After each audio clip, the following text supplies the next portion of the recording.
Well, Zach, you've made a couple of upgrades since the last time we recorded one of these. I can see a new microphone as well as a new camera.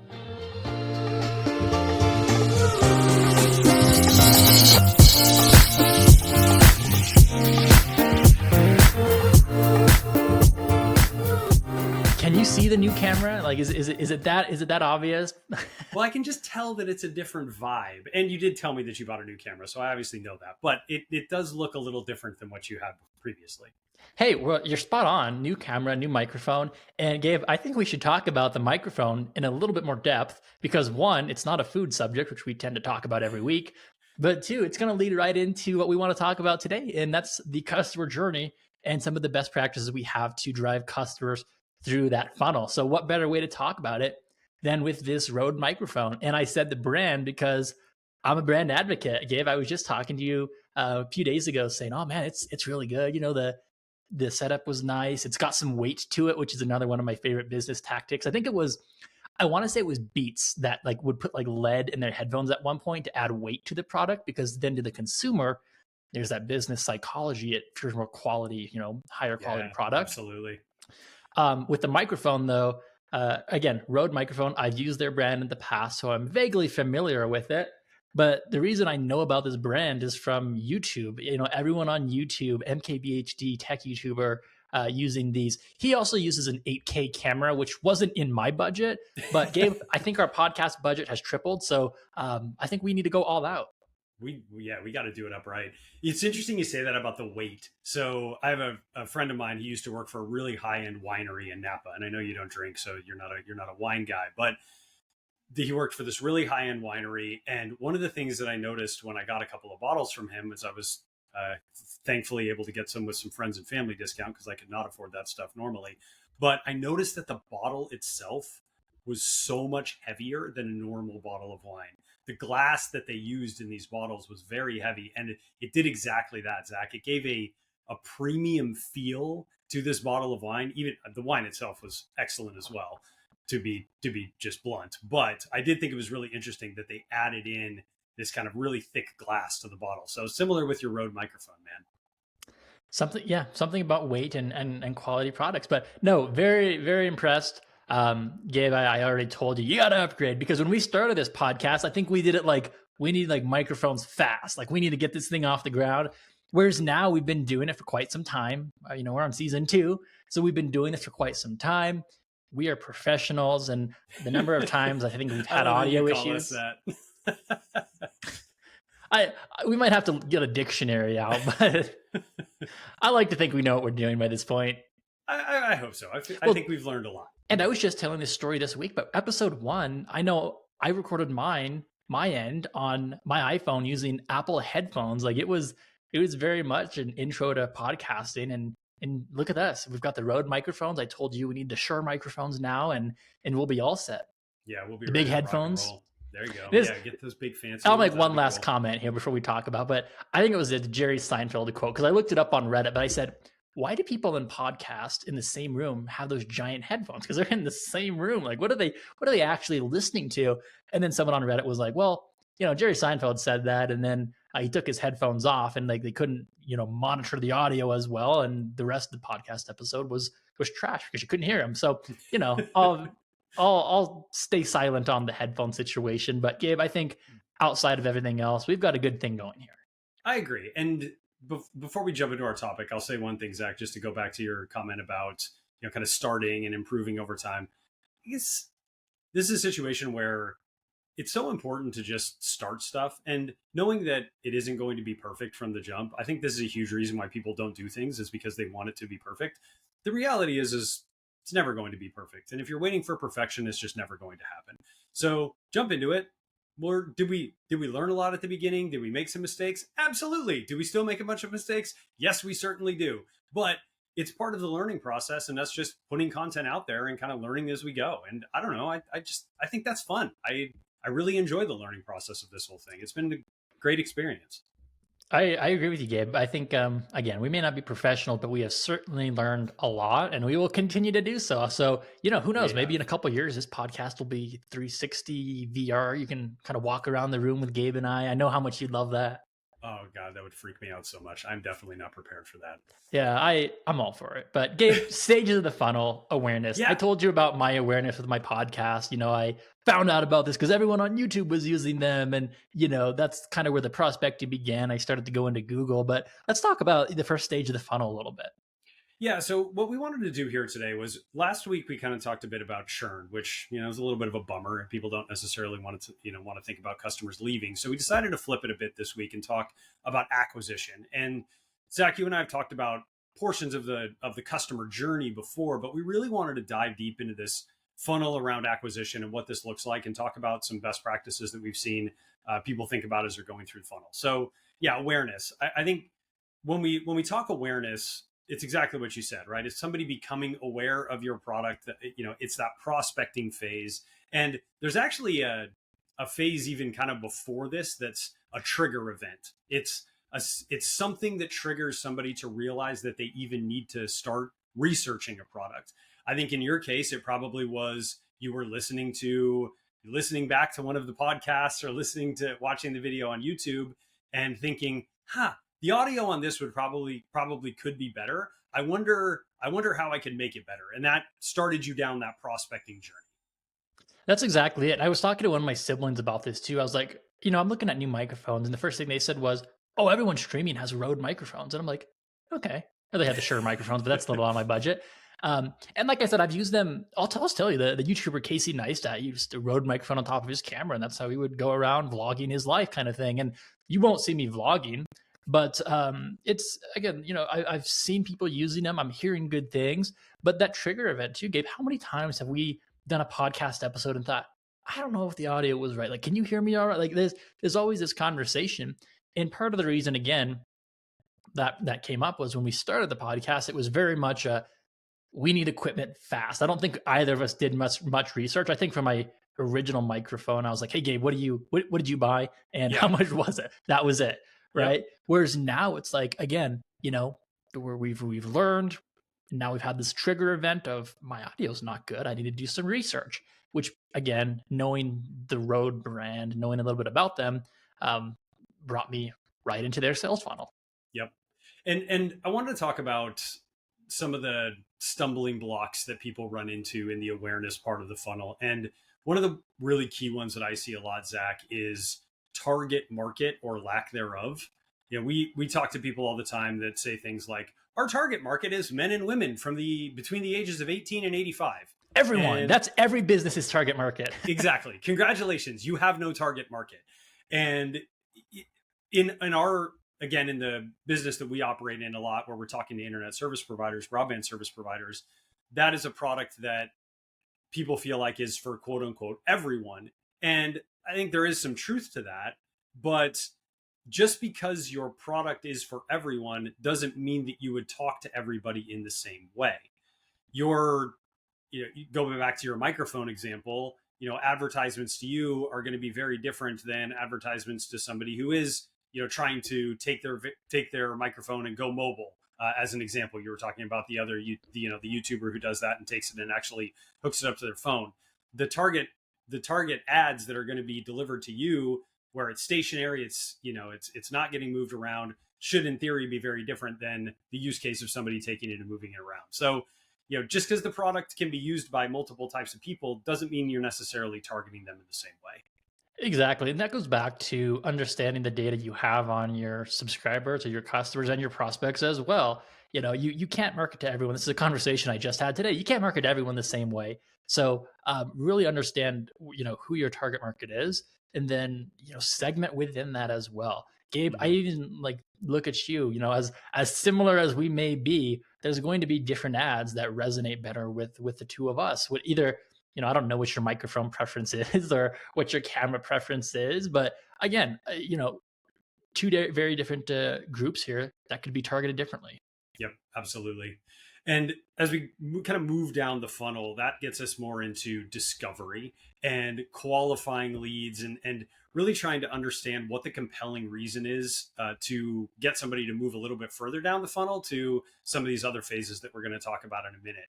And Zach, this is where awareness and discovery, I think, kind of tie together in what job is the person looking to get done? What problem are they looking to solve? I agree. I don't want to keep using a microphone example, Gabe, but have you It's bought okay. anything? It's a nice through line for Well, everything. I was just thinking, how funny will it be if we finish this episode and my audio just sounds like total garbage? That would be sweet irony. No, Gabe, let's flip it back to you. I know you've made some purchases here the last month. What problem were you trying to solve? We could talk about your car again. What problem were you trying to solve with that purchase? Yeah, I mean, with the car thing, it was, how do I stop spending so much money on gas? I live in California. It's extremely expensive to fill up my car, so that was certainly a compelling event, right? For me to go look at, in this case, electric cars. I'll give you another example, Zach. We have something I just bought this week. We have a big event coming up in like a month and a half for work, and I have to walk around a lot, and I gotta wear my suit and wear my You bought a nice shoes Segway. and all that Please stuff. tell me.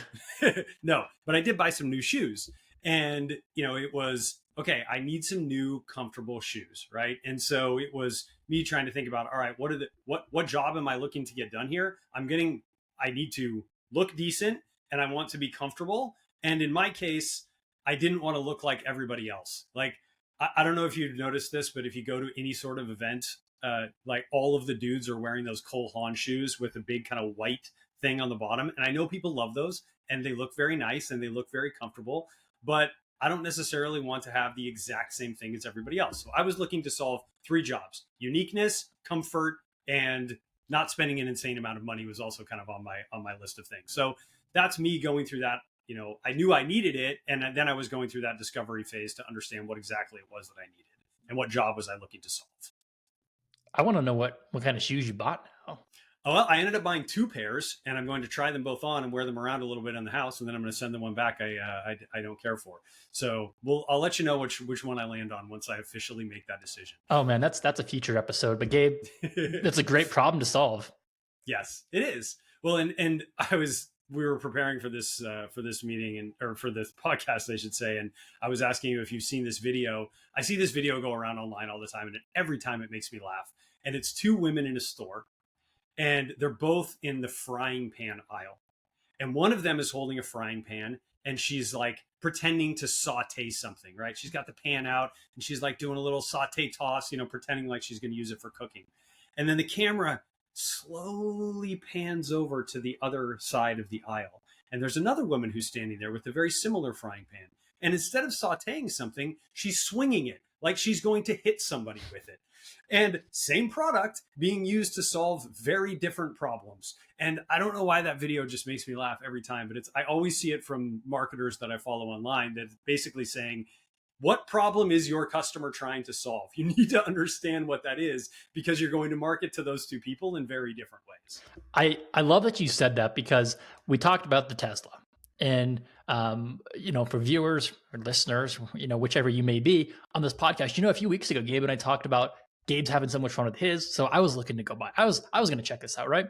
And it's funny because, you mentioned not wanting to pay for gas and the electricity and that whole thing. Whereas I remember telling you this, I'm like, this full self-driving thing is pretty cool. I want a car that drives itself. So that just goes back to, it's the same product, Model 3 versus Model Y. But Gabe and I had 2 very different reasons on why we wanted that product. Now, again, Gabe, I keep telling you, you got to test out full self-driving. You got to test it out. I'm hoping we're making progress there. But, if not, I think Rivian has some kind of autonomous driving in the works too. Maybe share that with your wife. I actually I saw something on, I feel like I'm becoming you slowly over time. I saw this on Reddit, is something that I never thought I would say, but now that I hang out with Zach, I say this all the time. I saw on Reddit that they're actually bringing back the free trial for full self-driving for 30 days.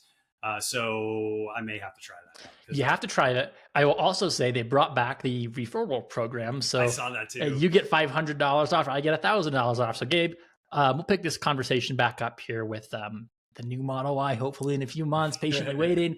But Gabe, okay, we've talked about discovery a little bit. Now it's time to evaluate and make the purchase.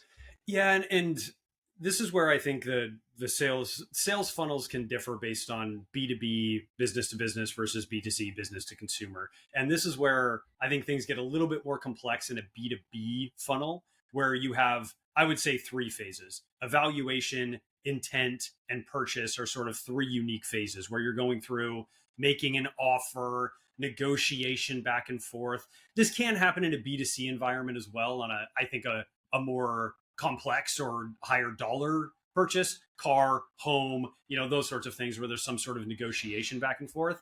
But I kind of think of these all being grouped together, Zach, as decision. It's, I am making a decision to purchase based on the awareness that I have, based on the discovery that I've done, and based on that evaluation intent, and then ultimately leading to purchase. I love that, Gabe. I feel like I need to go out and buy stuff just to like go through all of these stages now and recognize them as well. Um, but I don't really have much to add to that, Gabe. I think you summed that up very well. Well, and I think where it goes back to, Zach, is you've made an offer, and was that offer compelling? And to go back to an example like you went through a few weeks ago with the Tesla, you did that test drive over the weekend, right? And for whatever reason, the offer that was made to you was not compelling enough, so you did not convert. This is also where conversion happens. This stage is where conversion happens. And so understanding where people fall off in those stages, because the most important thing you can do is increase your conversion rate. It's the biggest impact you can have on your revenue. So, to throw this back at you, like, besides product quality, which I know we've talked about before, what is the thing that they could have done to help you convert into become somebody who purchased that product? Product quality, it's the only thing we got stuck on, because we talked about how good of an experience the entire thing was, from booking the demo drive. And mind you, I think I booked it like a Friday afternoon. We were talking, and I was like, I should do that this weekend. And I booked it, and I was off, kind of thing, all online. And then we used your test driving case as an example with the traditional dealership of going, hunting around someone, roughing you up on price a little bit, having those add-ons. We talked about that whole thing. But again, that whole buying experience, I mean, they almost had the product quality been a little different, it would have been a different conversation. And like I said, I'm optimistic that they will, fix my complaints, not because I complain, but because I know the next gen is coming. And once that's done, I already have this very positive experience. I was already in this funnel. For being honest, they know I've driven. They know I don't know what the right tense is there. I was gonna say that was a tough sentence. You have taken a car for a test drive. How about no, it was a demo drive, by the way. Oh, demo drive. Sorry, yes, but I forgot. I've done this twice now, and I've provided the same feedback both times. So now, going back to that zero-party data, I've shared this feedback with them. I guarantee when this next model comes out, I'm going to be top of that list. Yeah, you're going to be top of the retargeting list for sure. And this is where this actually does bring me to a topic that we didn't really prepare for, but I do want to make sure we hit on, which is retargeting. This is where retargeting becomes very, very important, because again, it's where people fall off in the funnel. They've started to identify your product. They've maybe giving you a little bit of information. They've started to share some of that data with you. And so if you can go back and retarget them at that point based on the information that I've certainly seen this in the business that we operate in, Zach. I think this is a very common, it's why you get all of those retargeting emails from DTC companies. As soon as you provide your email address, then they start reaching out to you to retarget. It's a very, very effective way. Abandoned cart flow campaigns are probably the highest ROI thing that a marketer can do. And so if you can figure out how to gather that information, whatever it may be, to be able to go back and retarget those people with an abandoned cart flow, it's going to be one of the most impactful things that you can do from a marketing perspective. And I don't want to say it's easy to do, but can we just appreciate how easy Facebook or Meta has made this with the Pixel, being able to track those specific website events, abandoned cart, button clicks, link clicks, direct visits to a specific page. You can identify exactly where someone fell off. And then when you use your exclusion list or your customer list, whatever data you have available to you that says, hey, this is a customer, Great, let's remove them from that flow and talk to the next prospect, and not target a subscriber or an existing customer as a prospect. That's one of my biggest pet peeves. But again, there's so many tools that can do this. Facebook Meta Pixel has made it very easy from the Meta side. Yeah, absolutely. That's a great point. And you can actually build custom audiences off of that flow. So to your point, Zach, if somebody gets to a point in that purchase process and they don't convert with the pixel, you can automatically just push them into a custom audience and then start retargeting them that way. So from a low friction perspective, you are absolutely right. That is the lowest friction way that people can, look to address this. There's certainly other ways you can do it as well, whether it's gathering physical addresses or gathering email addresses and starting to, pull some of those things together. But I would agree with you that leveraging the functionality that exists in Meta, especially with the Pixel, is probably the lowest friction way to do that. I agree, which leads us right into the default effect. Gabe, you want to talk through this one? Yeah, this was one that I had emailed you about earlier this week because I saw it in a buy flow that I was going through, and I also just randomly saw a tweet about this week too. But what the default effect is people are more likely to choose an option when that option is framed as the default. And Zach, you and I have talked about Netflix doing a really good job of this in the past, where they have the big recommended box around whatever most popular. Yes, most popular. That's another great example of that. In this particular buy flow I was going through, this was for an internet service provider. There were multiple options, but it literally just defaulted you in the buy flow to the highest tier option. And I'm guessing that is resulting in a heck of a lot higher take rate of this particular customer's or particular broadband service provider's highest tier option, because again, they're just defaulting people into it. It's also really effective when you can personalize and bundle things together. So if you're, you know, trying to sell a parent plan to somebody and you have a few things that kind of wrap around a parental service, bundling all of those things together and making that the default for that particular group that you're targeting is a fantastic way to increase sales. Let's talk about that a little bit too, because last week we made a comment saying, hey, every campaign should have a unique personalized landing page. And I think with the default effect here, this is a great opportunity to take what we know about prospects and even your existing customers and personalize that ad to them. So when they are driven to that landing page, again, based on what we know about them, in your case, if it's a family or if it's a gamer, whatever that may be, curating that offer ahead of time for them. So they see, oh, I'm a gamer. I guess I'll use myself as an example. I'm not so much a gamer. I'm an ultra connected home, maybe. I like tech.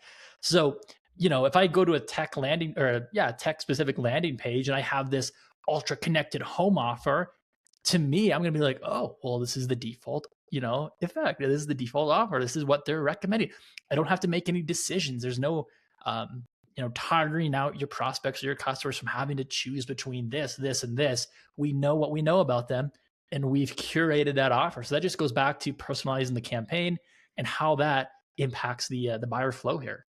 I love the word you use there, curate. It's almost like a concierge or something. Well, I feel like right? I should be at like a museum or It's a great word though, because you have eliminated options for people, but in this case, you've eliminated options to make the decision easier. And then the decision simply is, do I buy or do I not buy?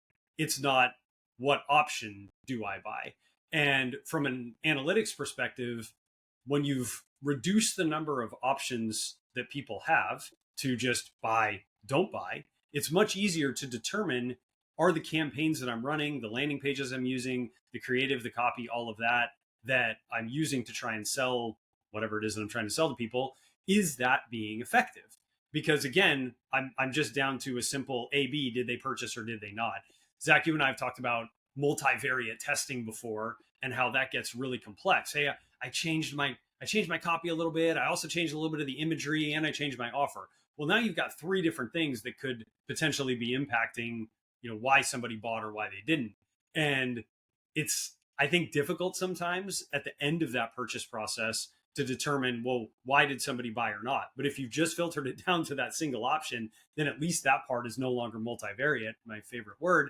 And you've simplified the analysis of what you've done up to that point. I love this conversation, Gabe. I just think that when you give consumers a choice, it just complicates things. I think we've used Apple as an example. The iPhone. I don't know what they have. 15, 15 Pro, 15 Pro Max. I mean, Soon, there's just so 16 many. soon, buddy. Less 16. than, what Hey, is it, like 2 weeks away? yeah, Less I than two got. weeks. I didn't get the invite. I saw the invite. Like I'm not going to be at Apple Park. This coming week here. Although I did just update to the second beta of iOS 18.1 yesterday. We should talk about that. But no, giving consumers a choice is, I don't want to say it's like the wrong thing to do, but you're going to complicate things. In some cases, you may overwhelm. Gabe, we work in broadband. How do I choose between a 100 megabit per second plan, a 250 megabit per second plan, a 500 megabit? Go on, go on.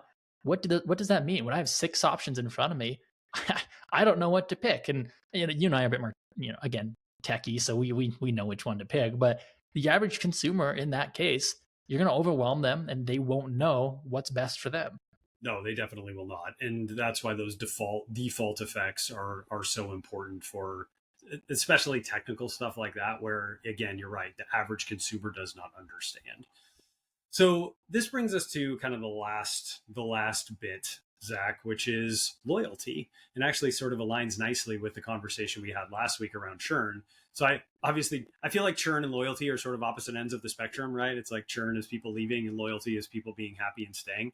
So, but this sort of depends on the business that you're operating in. If it's a single purchase environment, like Zach, going back to your microphone, you aren't going to buy another microphone probably for a while, but at some point, if you do have a good experience with this Rode microphone, when you do want to upgrade in the future, if you have a good experience, you're going to be loyal, and you're probably going to stick with that brand. You're going to see me on the podcast next week, like a left and a right microphone. I'm gonna have like the channel mixer and everything. I'm like, I don't know what happened, but very, very, very loyal to this brand now. That would be a great gag. And then just every week you just add one more, and eventually you're just basically blacked out from the entire screen because of all your microphones. That would be a fun gag. I've got an example here, and I'm not going to share the brand name, but it relates to microphones. So I've talked to you about this, but I like doing like videography projects on the side, and cameras are not cheap. So in the past, what I've done is I've bought different gimbals to put my phone on, because every flagship phone is a good camera. Quote me. So I bought these gimbals. I had one in college. It was fantastic. A new one came out. I bought the new one. It was fantastic. A new one came out that had features I wanted. I bought a new one, all from that same brand, because, and I wouldn't say I'm loyal to this brand. I've also bought different drones and things from them as well. But when I think of like video equipment and some of these handheld devices, this is the first company that comes to mind now. I've had a great experience with them through every phase of the funnel. And they built a product that I've recommended even as of last week to people. And I think that's just another great example of taking my experience and, taking the feedback from others to make that decision, solving the problem I had, to having this great product that, again, I think is fantastic. And I will continue to buy for as long as I can. Well, you will continue to buy. And there was something else you said in there too. You will continue to tell people about the good experience that you had. And this gets into the classic kind of how happy are your customers. And there's all kinds of different ways that you can measure that. I think the two most common ones, Zach, that we talk about a lot are Google reviews and NPS scores, or Net Promoter Scores. And just to hit on the Google review one really quick, one of the other things that I hear a lot as I'm just talking to people who operate businesses is, oh, our customers love us. They're so happy with the services that we're delivering. And I sometimes wonder, because I do a lot of research before I have conversations with customers, and I'll go to Google and I'll look at the reviews. And sometimes the reviews aren't so great.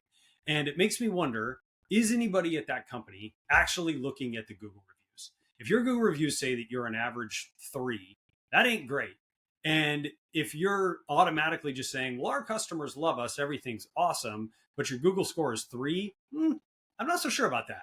And I think it's really important to look at that other evidence versus just assuming that everybody's happy because they're not leaving.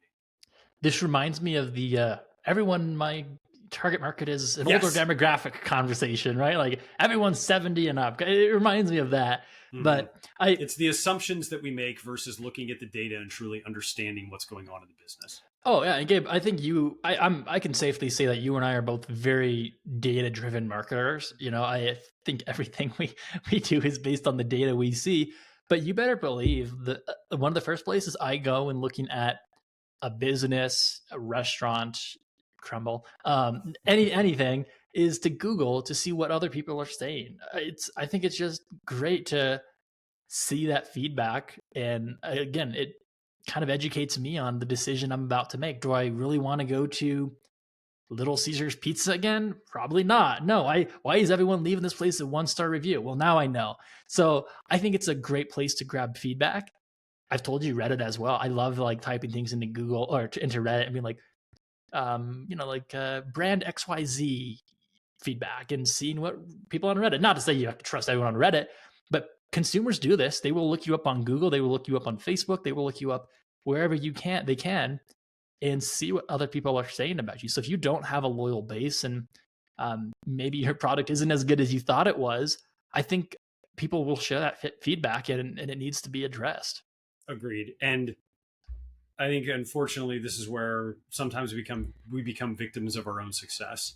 Just because somebody is continuing to pay you for a service does not necessarily mean that they are happy with that service. I've got a good example of this one. Very good example. I have a friend over in Idaho, and it's a broadband example. They have, I think it's 5x3 broadband at their home, and that's all they can get. Nothing Brutal. else. Now, I suppose they could get satellite or something, but they live in a city with there's probably 50,000 people in the city. I mean, it's not a small town, but the best they can get is 5x3. So he's a customer, he's paying, but every day it's a complaint about I can't do this, I can't download this.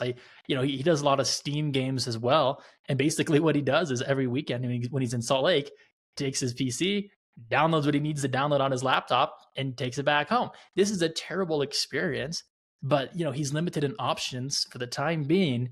I think they're actually being overbuilt, so which is always good news, bringing that fiber to the home. But it's to your point, Gabe. He's an unhappy customer, but he's limited in what he can do right now. So he shouldn't be mistaken as a happy customer. Yep. But somebody may look at that and go, "Huh, this person's been paying us for 5 years. They must be thrilled with this service." Not so fast. It's so important to take that deeper look, and that sort of leads us nicely into this last point, Zach, which is the Net Promoter Scores or the NPS scores. And this is simply, what are people saying about you when you aren't around? And are they going to be like Zach with the previous example that he went through of the different gimbals that he bought and things like that from this particular company? Is he going to recommend you as the service provider or the equipment provider in that case when you aren't around? And it's NPS is simply a measure of that, right? How likely is that person to actually recommend you to a friend or family member? It's such an important metric, and I don't think it's the end all be all metric, right? Like, it's really important, but it's not. You can't stop there. And let's be real, free marketing is the best marketing. And if you're out there talking about the product, I'm out here talking about how much I enjoy my Tesla, you're now talking about how much you enjoy your Rode microphone. Those are the types of things that are just absolute gold for a marketer, because you're not having to spend any money on it. What a geeky podcast. We've talked about gimbals, we've talked about microphones, we've talked about Teslas. I snuck in a Rivian comment. Aren't always on all of our podcasts super geeky? I feel like that's just sort of our. I don't know. I feel like people have caught on to what's going on here now. Yes, this is true. It's too funny. But you're right. This was a geeky topic, but it's an important topic, and I kind of love bookending this right after our churn episode where we talked, kind of again about the other end of the spectrum here, where it's a bummer to lose customers, but it's really important to understand, how to proactively identify those things and try and get out in front of churn in a proactive way. Well, the other side of this is, hey, I'm trying to acquire more customers. What are the things that I need to do from a funnel perspective to make sure that I'm maximizing the conversions that are starting at the top of that funnel in awareness and discovery, and what that funnel looks like, and what percentage of people are actually making their way all the way down to a purchase. 2 last comments, Gabe. I told you that I like my microphone and I'd buy another microphone from Rode. Would you buy another Tesla? Oh yeah, definitely. Great, Yes. because I'm sure your kids will be driving soon and they need to start on someone's car. So there's your opportunity. Well, no. You'll buy a Rivian by then, hopefully. Yeah, there we go. Actually, I do really like. I saw that the last software update for the Tesla has parental controls where you can control what, it forces it into chill mode so that the kids can't accelerate as quickly. You can actually force speed limit parameters on it too. And I was like, that's a pretty good idea. I could see parents wanting to buy Teslas for their kids specifically for those features. My parents don't listen to this podcast, so I can say whatever. Actually, I don't know if they do. I can say whatever I want. You're an But adult. You can say what you want. if I had a Tesla in high school, I parental controls probably would have been needed. Like, and I made the joke too, and hopefully Tesla's not listening to this, but I told my dad after I test drove, I was like, they're gonna have to check the tires on that because they might need replaced. Because when you have that kind of acceleration, you have access to something like that. I mean, it was a demo drive. I had to demo it. You had to, absolutely. But no, man, those things are quick. I can't imagine. I haven't driven one of the performance ones, but my goodness, they've got to be fast. I mean, even just the regular ones are quick. I can't even imagine what the performance ones. Well, even like I don't know, like off the top of my head, what like the 0 to 60 for the truck is, but everyone's talking about, oh, the big Cybertruck goes this fast. I'm like, that's a lot of vehicle. Like, why do we need to be doing that? But the second comment I was going to make was just on the podcast, and I love the fact that we did episodes on like churn and retention before acquisition. I just think that's funny.